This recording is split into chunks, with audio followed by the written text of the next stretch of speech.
पुण्याहून जेजुरीकडे 4 प्रवाशांना घेऊन चाललेल्या एका चारचाकीने बोबदेव घाटाच्या वरच्या टप्प्यात अचानक पेट घेतला।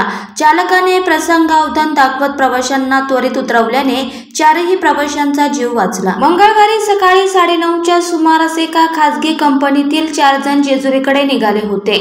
बोबदेव घाट ओलांडताच अगदी शेवटच्या टप्प्यात गाडी आली असता ह्या चारचाकीच्या बोनेटमधून अचानक धूर येऊ लागला। गाडीच्या चालकाने बसलेल्या प्रवाशांना गाडीच्या काचा त्वरित खाली घेण्याच्या सूचना केल्या आणि गाडी बाजूला घेऊन दरवाजा उघडून बाहेर पडण्याच्या सूचना केल्या। सर्वजण गाडीतून त्वरित बाहेर पडले आणि काही क्षणातच संपूर्ण गाडीने पेट घेतला। बोबदेव घाटात गेल्या 4 दिवसांपासून 22 टन डांबर भरलेला एक डंपर बंद पडला आहे।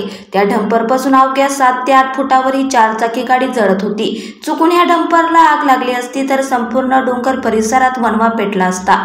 सुदैवाने डंपरला आग लागली नाही। यावेळी घाटामध्ये मोठी वाहतूक कोंडी झाली होती। कोंढवा वाहतूक शाखेचे कॉन्स्टेबल प्रवीण महामुनी आणि इतरांनी वाहतूक कोंडी सोडवली।